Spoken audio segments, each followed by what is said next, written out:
یعنی اللہ کے دین میں داخل ہو جائیں، اور اللہ کے دین میں داخل ہونے سے ان پر یہ لازم آتا ہے کہ وہ توحید کا عقیدہ اپنائیں۔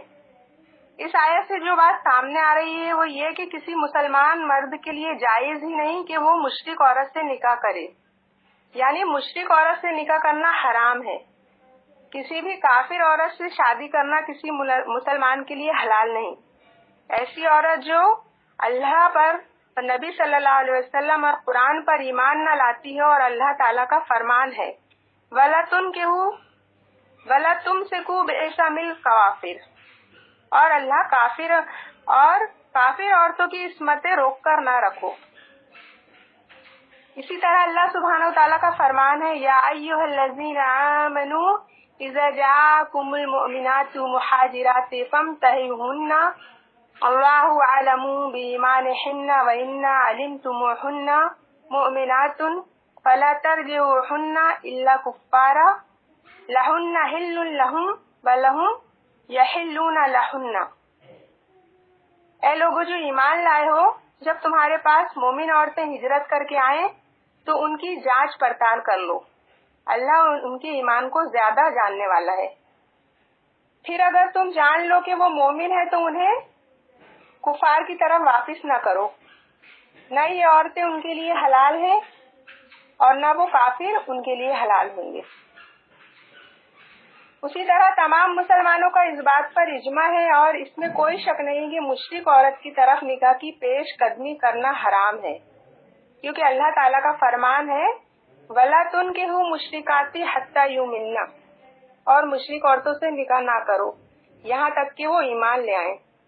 مشرک عورتوں میں سے اللہ سبحانہ و تعالیٰ نے صرف اہل کتاب پاک دامن عورت کو مستثنی کیا ہے، لیکن ایسے شخص کے لیے جس کو حالات ایسی عورت سے شادی کرنے پر مجبور نہ کریں تو اس کے لیے اہل کتاب پاک دامن عورت سے بچنا اور اس سے شادی نہ کرنا زیادہ بہتر ہے۔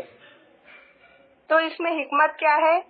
یعنی کیوں منع کیا گیا ہے؟ کیونکہ قرآن مجید میں آتا ہے انما المشرکون نجس، یہ مشرک لوگ ناپاک ہیں، نجس ہیں، اور اس میں صرف اہل کتاب کی عورتیں مستثنی ہیں، یعنی مومن مرد کے لیے مشرک عورتوں سے نکاح کرنا حرام ہے، لیکن اہل کتاب عورتوں سے نکاح کرنا حلال ہے۔ جیسے اللہ تعالیٰ کا فرمان ہے سورہ مائدہ میں اللہ تعالیٰ فرماتے ہیں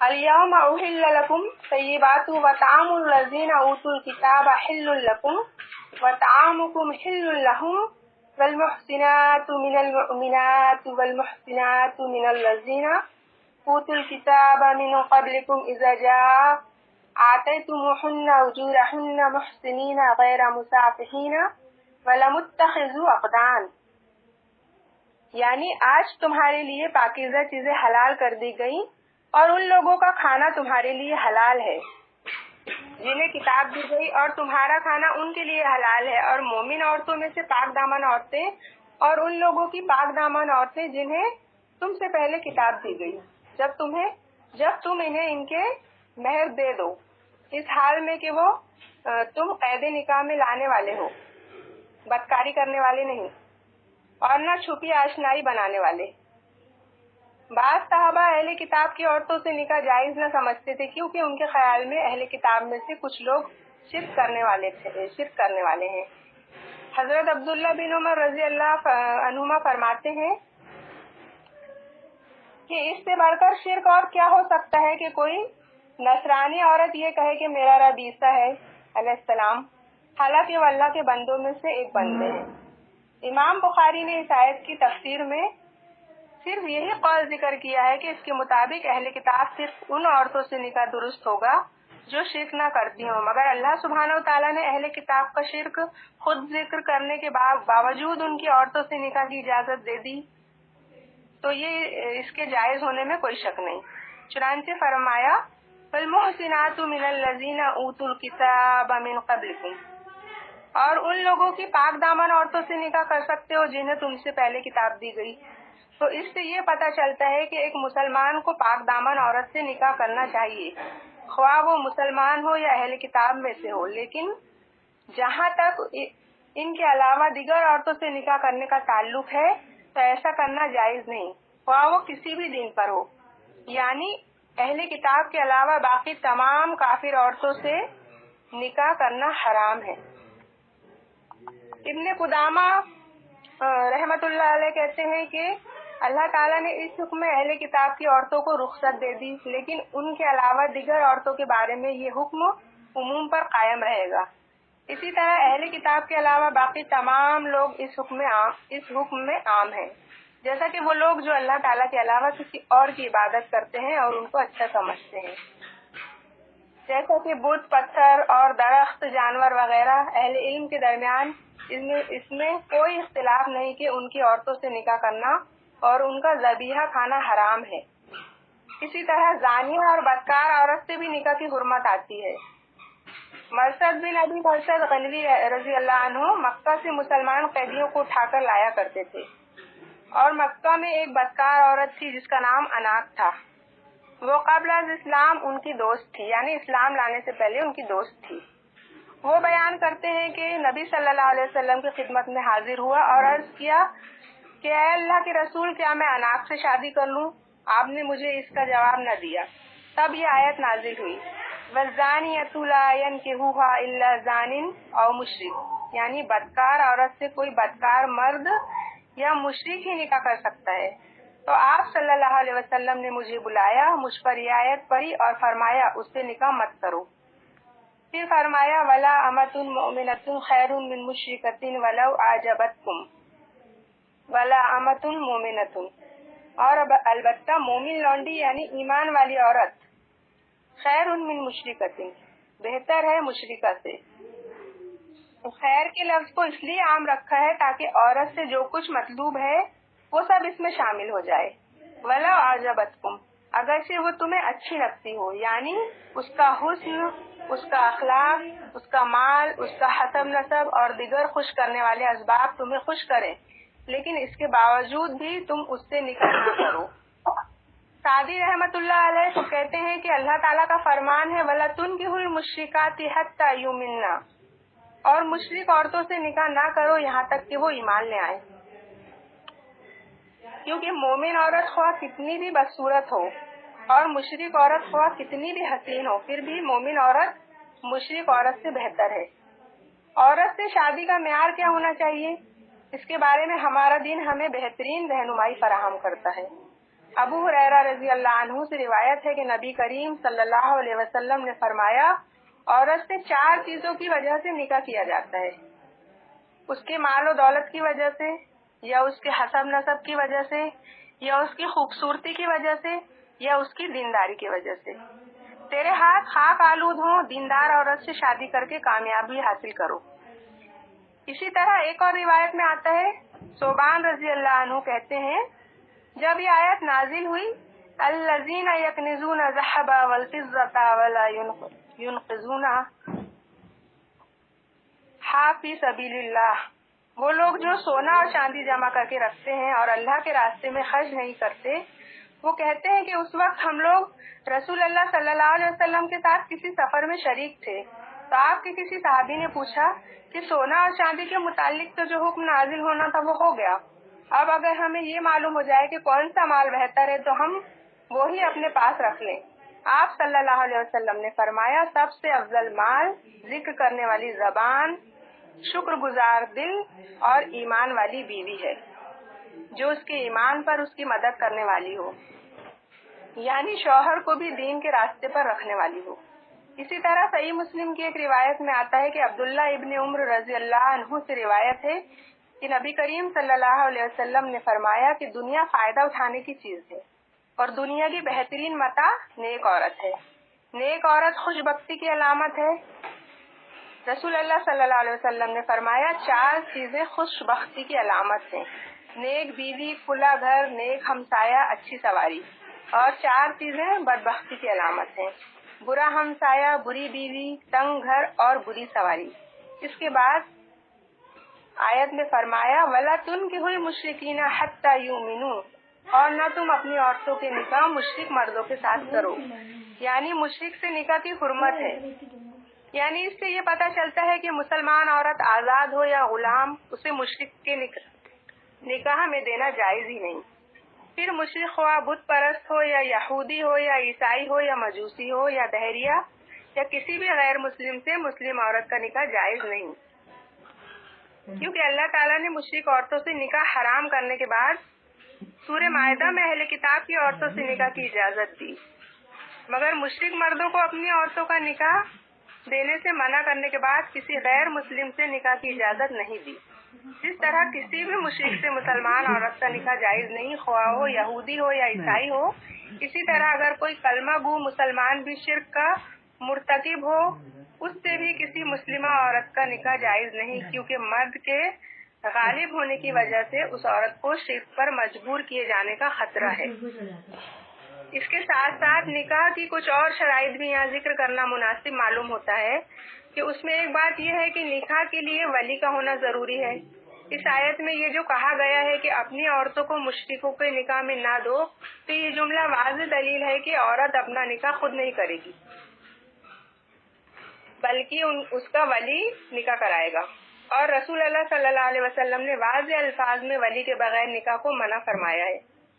حدیث میں آتا ہے، سنن ترمذی کی روایت ہے، لا نکاح الا بولیہ، کہ ولی کے بغیر نکاح ہی نہیں ہوتا۔ ایک اور روایت میں آتا ہے، رسول اللہ صلی اللہ علیہ وسلم نے فرمایا، جس عورت کا نکاح سرپرست نے نہیں کیا یعنی اس کے ولی نے نہیں کیا تو اس کا نکاح باطل ہے، اس کا نکاح باطل ہے، اس کا نکاح باطل ہے۔ اگر مرد اس عورت سے مقاربت کر لے تو اس کی مقاربت کی وجہ سے اس عورت کو حق مہر تو ادا کیا جائے گا، اور اگر ان سرپرستوں میں باہم اختلاف ہو جائے تو جس کا کوئی ولی نہیں یعنی سرپرست نہ ہو، بادشاہ اس کا ولی یا سرپرست ہے۔ پھر فرمایا، وَلَا عَبْدٌ مُؤْمِنٌ خَيْرٌ مِنَ الْمُشْرِكِينَ وَلَا عَجَبَتْكُمْ، اور البتہ مومن غلام مشرک مرد سے بہتر ہے، خواہ وہ تمہیں کتنا ہی اچھا کیوں نہ لگے۔ یاد رکھیے، مومن مرد کا اللہ کے یہاں بہت بڑا مقام ہے۔ سہل بن سعدی روایت کرتے ہیں کہ ایک شخص رسول اللہ صلی اللہ علیہ وسلم کے سامنے سے گزرا تو آپ نے ایک دوسرے شخص سے جو اس کے پاس بیٹھا ہوا تھا پوچھا، اس گزرنے والے شخص کے متعلق تم کیا کہتے ہو؟ تو انہوں نے کہا کہ یہ معزز لوگوں میں سے ہے، اور اللہ کی قسم یہ اس قابل ہے کہ اگر یہ پیغام نکاح بھیجے تو اس سے نکاح کر دیا جائے،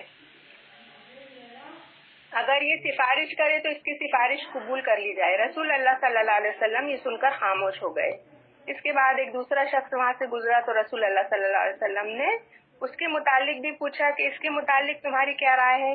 تو اس نے کہا کہ یا رسول اللہ، یہ مسلمانوں کے غریب طبقے میں سے ہے، اور یہ ایسا ہے کہ اگر یہ نکاح کا پیغام بھیجے تو اس سے نکاح نہ کیا جائے، اگر یہ کسی کی سفارش کرے تو اس کی سفارش قبول نہ کی جائے، اور اگر کچھ کہے تو اس کی بات نہ سنی جائے۔ تو رسول اللہ صلی اللہ علیہ وسلم نے فرمایا کہ اللہ کے نزدیک یہ شخص مالدار شخص سے بہتر ہے، اگرچہ ایسے مالدار آدمی زمین بھر کر ہو۔ تو اس سے یہ اندازہ لگائیے کہ ایک مومن شخص کا اللہ کے ہاں کتنا بڑا مقام ہے۔ پھر اسی طرح مرد سے رشتے کا معیار بھی حدیث میں بتا دیا گیا۔ سنن ترمذی کی روایت ہے کہ رسول اللہ صلی اللہ علیہ وسلم نے فرمایا، جب ایسا شخص تمہارے پاس نکاح کا پیغام بھیجے جس کے دین اور اس کے اخلاق سے تم مطمئن ہو تو اس سے اپنی بیٹی کا نکاح کر دو۔ اگر تم ایسا نہیں کرو گے تو زمین میں فتنہ اور زبردست فساد برپا ہوگا۔ آیت کے اگلے حصے میں فرمایا، اولئک یدعون الی النار، کہ یہ لوگ یعنی شرک کرنے والے آگ کی طرف دعوت دیتے ہیں، یعنی وہ اپنی باتوں، اپنے افعال، اپنے اموال کے ذریعے آگ کی طرف دعوت دیتے ہیں۔ لیکن اللہ نے ان کے کاموں کے نتائج اپنی اس آیت میں واضح کر دیے کہ وہ جو بھی خرچ کریں گے یا جو بھی کچھ محنت کریں گے وہ ان پر حسرت ہی کا اور افسوس ہی کا باعث ہوں گے۔ سورہ انفال کی آیت میں آتا ہے، ان الذین کفروا ينفقون اموالهم ليصدوا عن سبیل اللہ فینفقونها ثم تکون علیہم حسرة ثم یغلبون، بے شک جن لوگوں نے کفر کیا وہ اپنے مال خرچ کرتے ہیں تاکہ اللہ کے راستے سے روکیں، پس عنقریب وہ انہیں خرچ کریں گے، پھر وہ ان پر افسوس کا باعث ہوں گے، پھر وہ مغلوب ہوں گے۔ اولئک یدعون الی النار، یہ لوگ آگ کی طرف بلاتے ہیں، تو اس لیے اس معاملے میں بہت احتیاط کرنے کی ضرورت ہے کہ جس شخص کی صحبت اور جس شخص کی کمپنی اور جس شخص کی دوستی انسان کی آخرت برباد کرتی ہو، اس سے بچنا چاہیے۔ نبی صلی اللہ علیہ وسلم نے فرمایا، مومن آدمی کے علاوہ کسی کی صحبت اختیار نہ کرو اور تمہارا کھانا متقی کے سوا کوئی نہ کھائے۔ پھر فرمایا، واللہ یدعو الی الجنۃ والمغفرۃ باذنہ ویبین آیاتہ للناس لعلہم یتذکرون، اور اللہ جنت اور مغفرت کی طرف دعوت دیتا ہے اپنے اذن سے، اور اپنی آیات لوگوں کے لیے کھول کھول کر بیان کرتا ہے تاکہ وہ سبق پکڑے، نصیحت حاصل کرے۔ یعنی اللہ تعالیٰ اپنے احکام اور ان میں موجود حکمتیں بیان کرتا ہے تاکہ یہ آیات لوگوں کے لیے نصیحت اور عبرت کا سبب بنے۔ جو انہیں فراموش کر بیٹھے اور یہ آیات انسان کو وہ علم عطا کرتی ہیں جس سے انسان لا علم ہوتے ہیں، اور علم آنے کے بعد وہ اطاعت اور فرما برداری کی طرف چل پڑتے ہیں۔ جیسا کہ یہ آیت امت مسلمہ کو بحیثیت ایک امت مسلمہ کے فرد کے اپنی ذمہ داری پوری کرنے کے لیے تیار کر رہی ہے، تو اس تیاری کا ایک حصہ یہ بھی ہے کہ نکاح اور طلاق اور شادی بیاہ کے معاملات کو بھی صحیح طریقے پر چلایا جائے یا صحیح طریقے پر ادا کیا جائے۔ جس شخص کے ذمے دوسروں کو اسلام کی طرف لانا ہو، اگر وہ خود ہی ان کی طرف جھک جائے تو وہ اپنی ذمہ داری تو بھول ہی جائے گا کہ اسے کیا کرنا تھا۔ تو چونکہ اس میں اپنے ایمان کے جانے کا اندیشہ ہے اور نسلوں کے ایمان کے جانے کا اندیشہ ہے، بھلے اگر کوئی شخص یہ حجت پیش کرے کہ میرا ایمان بہت اسٹرانگ ہے اور ایک دفعہ شادی ہونے دے، بعد میں لڑکی کو مسلمان کر لوں گا اور پھر دیکھا جائے گا، نہیں، اللہ تعالیٰ زیادہ بہت بہتر طور پر جانتے ہیں کہ کون سی چیز انسان کے حق میں فائدے مند ہے اور کون سی چیز نہیں، تو اس میں کوئی کمپرومائز نہیں کیا جائے گا۔ اور اگر کوئی یہ بات ثابت بھی کر دے کہ ہاں اس کا ایمان بہت مضبوط ہے، لیکن آئندہ نسلوں کا کیا ہوگا؟ بچوں میں جو کھچڑی پکے گی، بچے کس دین پر ہوں گے؟ باپ اپنی طرف کھینچے گا، ماں اپنی طرف کھینچے گی۔ اگر اپنا دین بچا بھی گئے تو آئندہ نسلوں کا دین داؤ پر ہے۔ تو بحیثیت امت مسلمہ کے دین کا بھی نقصان ہے یہاں پہ۔ اور دوسری بات یہ ہے کہ اسلام اور شرک دو بالکل اپوزٹ چیزیں ہیں، اور ان دونوں کے کلچر بھی بالکل مختلف ہیں۔ نہ صرف ان کے عقائد میں فرق ہے، طریقہ زندگی میں بھی فرق ہے اور طرز زندگی میں بھی فرق ہے۔ مثلا اسلام میں طہارت کو نصف ایمان کہا گیا ہے، الطہور شطر الایمان کہا گیا ہے۔ اب جہاں شرک کی نجاست موجود ہو، وہاں ظاہری نجاست کو دور کرنے کا بھی اہتمام کتنا ہو سکتا ہے۔ ایسے ہی ایک لڑکی جس نے کسی ایسے لڑکے سے شادی کی، اس نے ایک خط لکھا تو اس نے اس میں جو مشکلات بیان کی کہ میں نے اپنے شوق میں شادی تو کر لی، لیکن بعد میں جو کلچرل ڈیفرنس تھا یا جو دو ادیان کے درمیان کے بنیادی فرق تھے، وہ بہت بڑی رکاوٹ بنے باہم تعلقات کو درست کرنے پر۔ اور اس نے جو خاص طور پر ذکر کیا کہ وہ طہارت اور پاکیزگی کا تھا، کہ میرے شوہر میں طہارت اور پاکیزگی کا کوئی کانسیپٹ ہی نہیں تھا۔ ہمارے یہاں یہ ہے نا کہ استنجا کا اور نجاست صاف کرنے کا اور پھر نہانے کا، تو وہ وہاں نہیں تھا۔ تو اس کے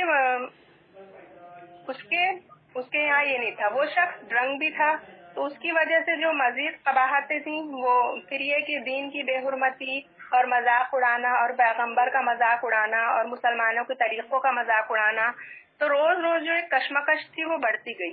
پھر بعد میں بچوں کے ناموں پر جھگڑا، بچوں کے دین پر جھگڑا، اور الٹیمیٹلی کیا کہ وہ کیونکہ خدا کا خوف ہے نہیں ان کے دل میں۔ اسلام میں تو شادی کے بعد سب سے بنیادی جو چیز ہے وہ ہے کیا اس تعلق کو درست رکھنے والی وہ تقویٰ ہے۔ وہ وہاں یہ تھا کہ خوف خدا نہیں، کوئی رکاوٹ نہیں، کوئی بندش نہیں، تو وہ لڑکا ادھر ادھر نکاح کر کے دوسرے رشتوں کے چنگل میں بھی پھنسا تھا۔ اگرچہ مسلمانوں میں بھی یہ چیز کچھ کم نہیں رہی آج، تو اس میں دوسری بچوں کے لیے ایک تلقین ہے کہ کیونکہ ایسے رشتے کو نبھانا وہ ایک عذاب سے کم نہیں ہوتا، ایک مشکل سے کم نہیں ہوتا۔ وہ عارضی اور چھوٹی چھوٹی مشکلیں تو اپنی جگہ ہیں، لیکن اللہ تعالیٰ نے بالکل کھول کے سبب واضح کر دیا ہے کہ یدعون الی النار، اولئک یدعون الی النار۔ ایک تو جہنم کی آگ ہے، لیکن جب دینی معاملات میں شوہر اور بیوی کے درمیان بہت بڑا فرق ہو تو دنیا بھی آگ بن جاتی ہے، دنیا بھی جہنم بننے لگتی ہے، کیونکہ اگر کوئی ایک شخص کے عقیدے میں اسٹرانگ ہے یا دین میں اسٹرانگ ہے تو کوئی اس کے لیے دوسرے شخص کا دین سے باہر ہونا یا دین سے دور ہونا یا دین کا مذاق اڑانا کچھ کم جلان اور کڑھن کا سبب نہیں ہو سکتا. اور اس لیے اپنے جذبات کو وقتی قربانی، جو کہ ایک تکلیف دہ بات ہے، اس کو کرنا زیادہ بہتر ہے، کیونکہ یدعون الی الجنت، آج تم اپنی محبوب چیز اللہ کی خاطر چھوڑو گے، اس کے بدلے میں جو صبر کرو گے تو اللہ تعالیٰ تم سے جنت کا وعدہ کرتا ہے. کیونکہ انسان کا جس چیز پر دل آ جائے تو اس سے خود کو روکنا یا بچوں کو روکنا ایک مشکل کام ہے، لیکن اگر اس قربانی کو انسان اللہ کی خاطر کرتا ہے، دین کی خاطر کرتا ہے، تو نہ صرف یہ کہ دنیاوی اعتبار سے انسان مشکل سے بچتا ہے بلکہ دینی اعتبار سے بھی اللہ کے یہاں اس چیز پر بہت بڑا اجر پائے گا. اس لیے فرمایا کہ واللہ یدعون الی الجنۃ والمغفرۃ باذنہ ویبین آیاتہ للناس، اور اللہ نے اپنی آیات واضح کر دی ہے لوگوں کے لیے. لیکن اگر لوگ ان آیات کو پڑھیں ہی نہ، جانیں ہی نہ، آگے اپنے بچوں کو بتائیں ہی نہ، ان حدود کے بارے میں واضح ہی نہ کریں، تو پھر اللہ تعالیٰ نے تو بندوں کے ساتھ اپنی رحمت کی ذمہ داری پوری کر دی ہے. اب یہ بندوں پر ہے کہ وہ کیا کرتے ہیں. تو خلاصہ یا اس آیت کا کیا ہے کہ حکم کیا ہے کہ مومن مرد مشرک عورت سے اور مومن عورت مشرک مرد سے نکاح نہ کرے. ایسا نکاح حرام ہے، بلکہ قائم ہی نہیں ہوتا. قرآن پاک میں اللہ فرماتے ہیں کہ خبیث اور پاک برابر نہیں ہو سکتا، خواہ تمہیں خبیث کی کثرت کتنی ہی پسند کیوں نہ آ جائے، لہذا کثرت سے یا بظاہر حسن سے یا بظاہر کسی بھی اٹریکٹیو بات سے تم متاثر نہ ہو، بلکہ اللہ تعالیٰ کے حکم کو یاد رکھو اور اپنے دین کی حفاظت کرو. اور اس معاملے میں اگر تمہیں اہل ایمان میں کوئی اچھے اسٹیٹس کی خاتون نہیں بھی ملتی اور غلام خاتون سے تمہیں بدلے میں نکاح کرنا پڑتا ہے یا غلام مرد کو قبول کرنا پڑتا ہے تو وہ کر لو، وہ کہیں زیادہ بہتر ہے، کیونکہ اس میں ایمان کی حفاظت ممکن ہے. صدق اللہ تعالیٰ ہمیں بھی اس میں شامل کرے کہ جنہیں سیدھے راستے کی ہدایت عطا ہو جائے. صدق اللہ العظیم. بارک اللہ لی ولکم فی القرآن العظیم وآخر الدعوانا ان الحمد للہ رب العالمین. سبحان اللہ وبحمدہ سبحانک اللہم وبحمدک اشہد ان لا الہ الا انت واتوب الیہ. سبحان ربک رب العزت عما یصفون وسلام علی المرسلین والحمد للہ رب العالمین. السلام علیکم ورحمۃ اللہ وبرکاتہ. ماشاء اللہ، الحمدللہ بہت ہی اچھے طریقے سے واضح کی. الحمدللہ میرے کو بھی اس میں بہت باتیں پتہ چلی الحمدللہ، اور تمام حدیثیں بھی آپ کی رائٹ تھی. ماشاء اللہ بہت اچھے سے آپ نے بیان کی. اب ہے امرین علی، آپ نے لیے تھے امرین علی؟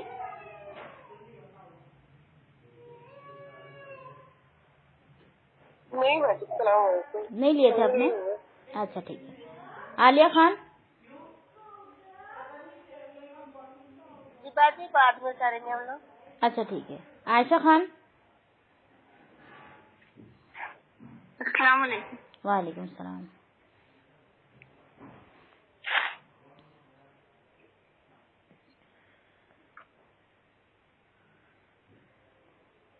اعوذ باللہ من الشیطان الرجیم. بسم اللہ الرحمن الرحیم.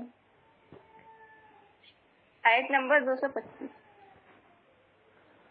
الحمد للہ وکفی والصلاۃ عبادہ الذین خصوصا علی افضلین وخاتم النبیین محمد امین وآلہ واصحابہ اجمعین. وقد قالوا له تبارک وتعالی کما ورد فی سورۃ البقرہ. سبحان اللہ وبحمدہ سبحان اللہ العظیم. سبحان اللہ وبحمدہ سبحان اللہ العظیم. ہر قسم کی تعریف و حمد و ثنا اللہ رب العزت کے لیے لائق اور زیبا ہے، اور وہی ساری کائنات کا تنہا خالق اور مالک ہے. ربی اشرح لی صدری ویسر لی امری واحلل عقدۃ من لسانی یفقہوا قولی. رب زدنی علما رب زدنی علما. بسم اللہ الرحمن الرحیم. لا یؤاخذکم اللہ باللغو فی ایمانکم ولکن یؤاخذکم